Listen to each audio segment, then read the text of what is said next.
suis ravie de vous retrouver aujourd'hui pour une vidéo qui change un petit peu de ce que j'ai l'habitude de faire.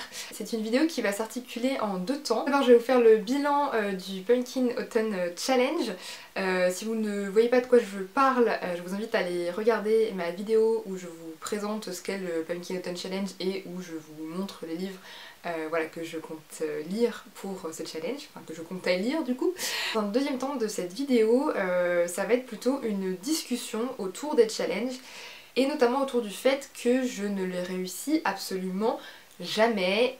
Je ne vous en dis pas plus, on va revenir très vite à cette partie. Je vous donne la parole aussi dans cette vidéo puisque sur Instagram je vous ai invité à donner votre avis sur les challenges littéraires. Donc voilà, je vais réagir un petit peu aux commentaires que vous avez pu me laisser. Et un grand merci à toutes les personnes qui ont participé. Ça fait très plaisir voilà, de discuter un peu avec vous par caméra interposée, mais c'est toujours sympa. Bref, c'est parti pour la première partie de la vidéo. J'ai pris mon petit carnet pour essayer de ne rien oublier de ce que je voulais dire dans cette vidéo. Il faut savoir que dans ce challenge, il y avait 3 menus différents et dans chaque menu, des sous-catégories avec des thèmes et donc on était invité à choisir des livres en fonction de chaque thème. Comme je vous disais précédemment, je ne vais pas revenir sur chaque livre choisi pour chaque thème. Je vous inviterai à aller voir ma précédente vidéo sur le sujet, voilà, qui est parfaitement complète. Je vais juste revenir du coup sur les livres que j'ai lus parce que j'ai quand même lu quelques livres. Dans le premier menu qui était Automne frissonnant, c'est ça, j'ai lu le tome 3 des Sœurs Carmine par Ariel Holz que j'ai absolument adoré. C'est une très belle lecture. J'ai peut-être un petit peu moins préféré ce tome 3 aux 2 précédents. Je pense que ça venait du fait que le personnage qui était mis en avant dans ce tome là était celui que je préférais le moins, tout simplement. Et voilà, mais j'ai adoré la fin de cette trilogie, ce qui est très rare. Habituellement je déteste, mais vraiment je déteste toutes les fins des livres. Ne me parlez pas du tome 4 de la Peste Miroir parce que vraiment ça m'agace. Donc voilà, mais vraiment j'ai beaucoup de mal avec les fins des livres en général. Mais là franchement très bonne surprise, j'ai bien accroché avec ce concept, un peu cette idée mise en place par l'auteur. Donc en gros les Sœurs Carmine c'est l'histoire de 3 sœurs qui vivent dans un monde qui n'est pas vraiment le nôtre, donc je dirais que c'est de la fantaisie urbaine. C'est un monde qui est assez glauque. Je saurais pas trop comment vous expliquer parce qu'il y a plein de petits détails qui font que c'est un monde un peu particulier. Elles vivent dans une ville où il y a plusieurs familles nobles qui se battent pour le pouvoir et elles se retrouvent un peu mêlées à ça. Dans le premier tome, on suit Mériver qui est une monte en l'air, c'est-à-dire une voleuse qui passe par les toits pour s'introduire chez les gens. Donc voilà, elle se fait payer pour ça. Dans le deuxième tome, on suit Tristabelle. Tristabelle, elle, c'est plutôt une courtisane, on va dire. Voilà, c'est vraiment un univers très à part et j'aurais un peu de mal à vraiment vous expliquer ce qui fait la substance de ce livre parce que c'est très riche comme univers. Mais je ne peux que vous conseiller cette jolie trilogie. Voilà. Ensuite dans le deuxième menu qui était Automne, douceur de vivre, j'ai lu Le Chant d'Achille de Madeleine Miller. Ah je suis plus sûre du nom de... Je suis plus sûre du nom de l'autrice. Moi déjà j'aime énormément tout ce qui touche à la mythologie grecque, donc j'avais très envie de lire ce livre depuis assez longtemps. Je le voyais beaucoup passer sur Instagram, il y avait toujours des chroniques très positives. Donc j'ai craqué il y a quelques mois en librairie. Et alors ça a été un peu compliqué, c'est-à-dire que j'ai vraiment dû me faire un peu violence pour le lire ce livre parce que quand je l'ai commencé il me plaisait pas trop, le style était, je sais pas comment expliquer, c'est très proche de ce qu'on retrouverait dans un récit mythologique pur. Bon, un peu plus romancé quand même, mais voilà, c'est un style assez froid, mais je pense qu'il faut avoir lu un peu des trucs de mythologie pour comprendre ce que je veux dire parce que c'est vraiment très particulier comme style. Et je crois que c'était juste parce que j'avais envie de lire à ce moment-là. Mais il y a un truc à savoir sur moi, c'est que tant que je n'ai pas fini un livre, je ne l'abandonne pas. En fait, je n'abandonne jamais mes livres. Donc c'est pour ça que des fois je peux passer 3 mois sur le même livre. Hein. Bon, 3 mois, j'exagère un peu mais pas loin. Sauf que là bon bah j'avais envie de lire autre chose, donc je me suis un peu forcée à lire. Finalement j'ai bien fait parce que je dirais qu'à partir de... C'est mon chien. Et au final j'ai bien fait parce que je dirais qu'à partir de un tiers du livre, l'histoire devient vraiment palpitante.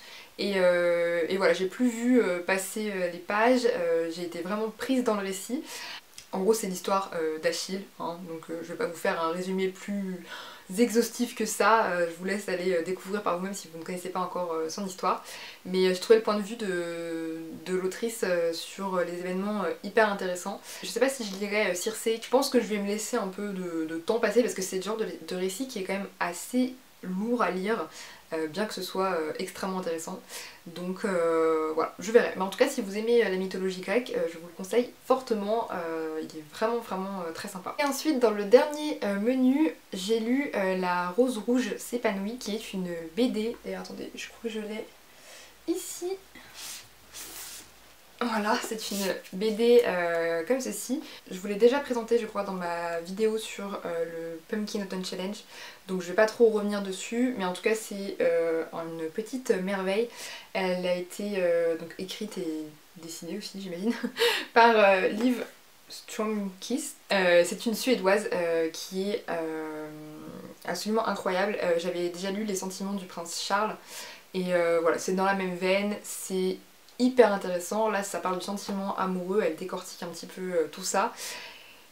À lire, hein, voilà. Je ne vais pas vous en dire plus, juste je vous la recommande à 1000% si vous êtes intéressé par l'amour déjà, et puis un petit peu par une approche différente de ce qu'on peut avoir habituellement.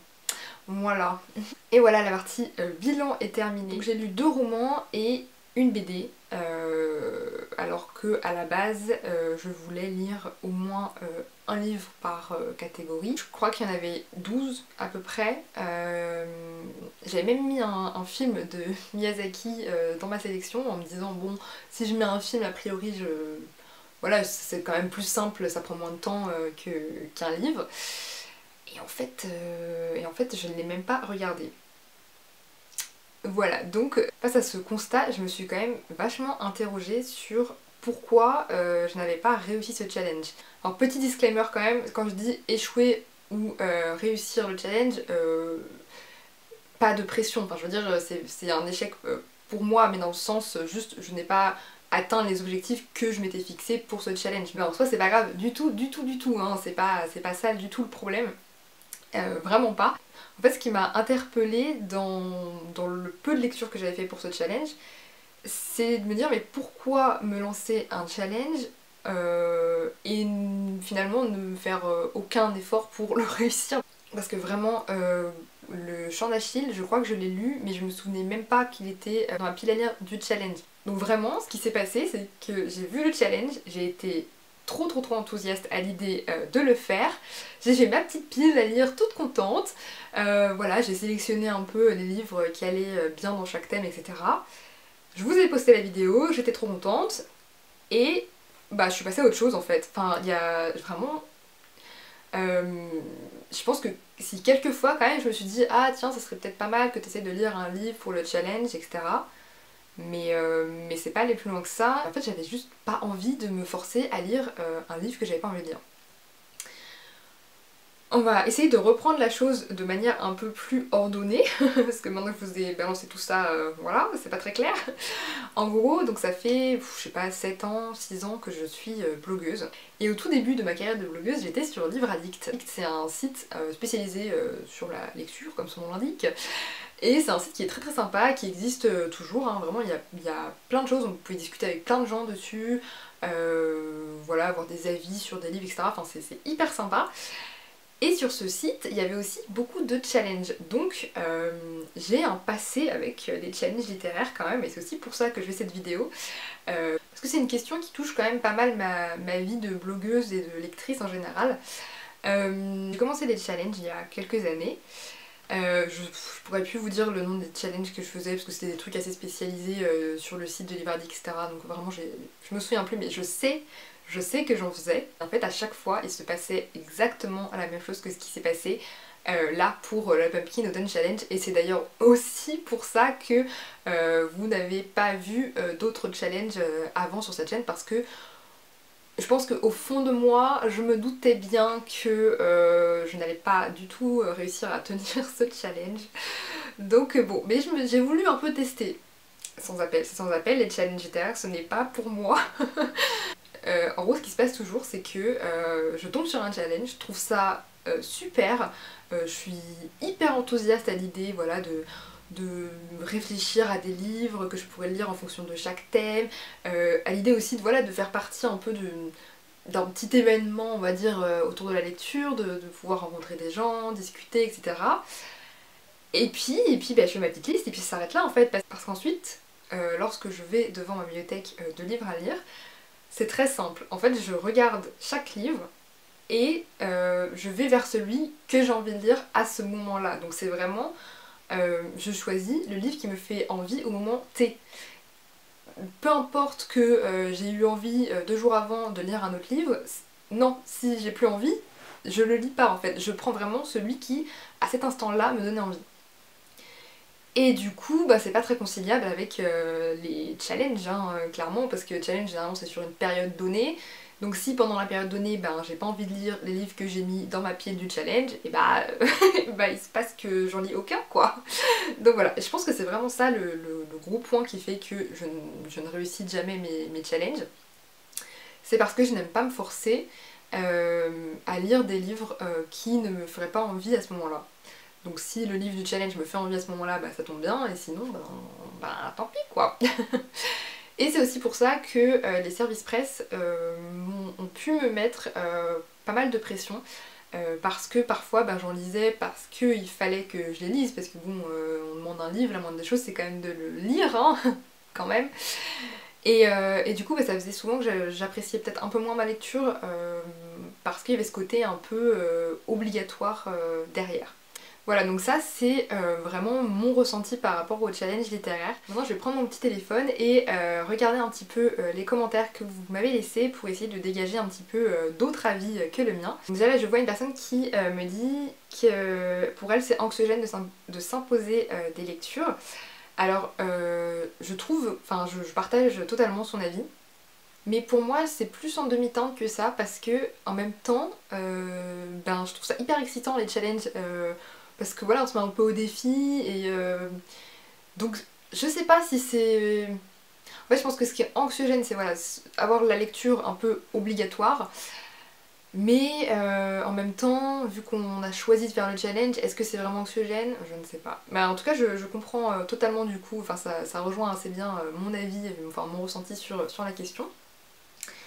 Ensuite, je lis, on y participe pour se tester, se faire plaisir et aussi pour vider notre pâle, oui. Alors ça par contre, c'est vrai que s'il y a bien un challenge que j'arrive à tenir, c'est un challenge que je me lance à peu près tous les étés, un challenge 50 pages par jour où je me force à lire 50 pages par jour.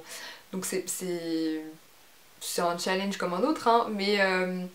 là pour le coup je me force à lire, mais à lire un livre que j'ai choisi et qui me donne envie. Donc j'y arrive assez bien en fait, c'est... Voilà, comme...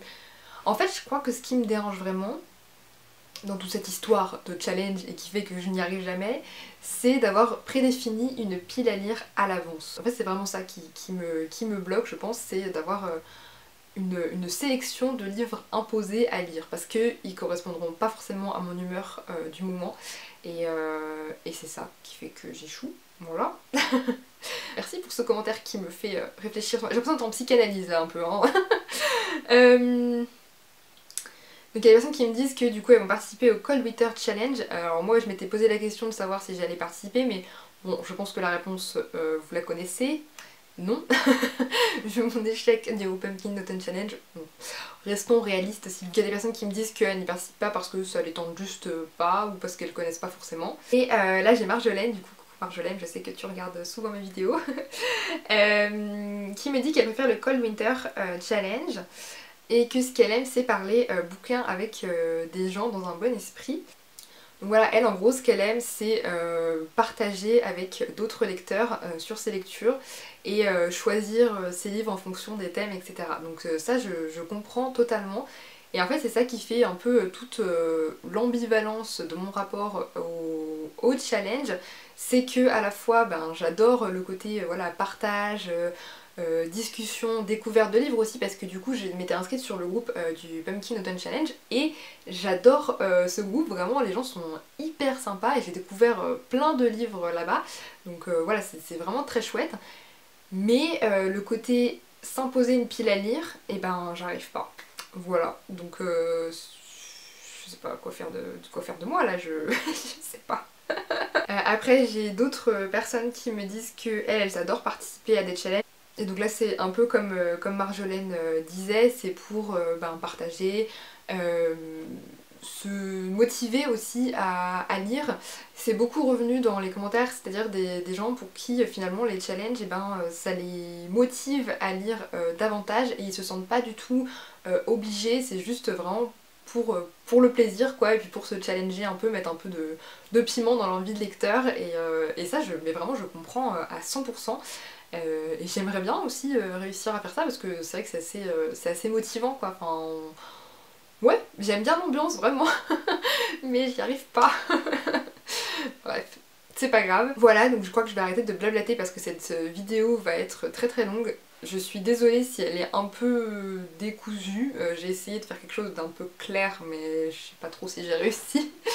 Dites-moi surtout en commentaire, vous, votre rapport au challenge, ça m'intéresse vraiment beaucoup, si on peut avoir des petites discussions voilà, en commentaire, c'est toujours trop chouette, surtout sur ce genre de vidéos, discussions, débats, etc. Vraiment j'adorerais avoir votre avis. Et puis dites-moi aussi si je suis la seule à être un peu dans cet entre-deux, à la fois hyper enthousiasmée par des challenges, trouver ça super, etc. Et en même temps ne jamais réussir à les tenir, voilà. Voilà, dites-moi si je suis la seule fille un peu bizarre de Booktube. N'hésitez pas aussi, si vous le souhaitez, à partager cette vidéo, à vous abonner.